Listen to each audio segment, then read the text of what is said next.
சஷ்டி கவசத்துல ஒரு வரி வருது, ஒரு நாள் 36 கொண்டு. அதாவது கந்த சஷ்டி கவசத்தை ஒரு நாளைக்கு 36 முறை படிக்கணுமா. படிச்சா 7 மணி நேரம் ஆகும். நான் படிச்சிருக்கேன்.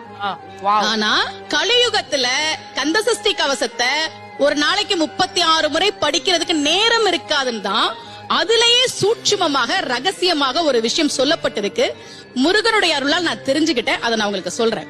ரவண பவச ரரரரரரரா ரிவன பவச ரிரிரிரிரிரி, இதுக்கெல்லாம் என்ன அர்த்தம் நான் தேடி தேடி தேடி முருகன் அருளால் தெரிஞ்சுக்கிட்டேன். சரவண பவ முருகனுக்கான மந்திரம். இத 6 முறை சொல்லணும். இப்ப சாவ தூக்கி பின்னாடி போட்டீங்கன்னா ரவண பவச, அத 6 முறை சொல்லணும். இப்ப ராவ தூக்கி பின்னாடி போட்டா வனப வசர, வாவ தூக்கி பின்னாடி போட்டா நபவ சரவ, இப்ப நாவ தூக்கி பின்னாடி போட்டா பவ சரவண, பாவ தூக்கி பின்னாடி போட்டா வசர வனப. ஒன்னொன்னையும் 6 முறை சொன்னா 6 × 6 36 வரும். இப்படி சொன்னால் 5 நிமிஷத்துல சொல்லிடலாம். கந்த சஷ்டி கவசத்தை 36 முறை சொன்ன பலன் கிடைக்கும்.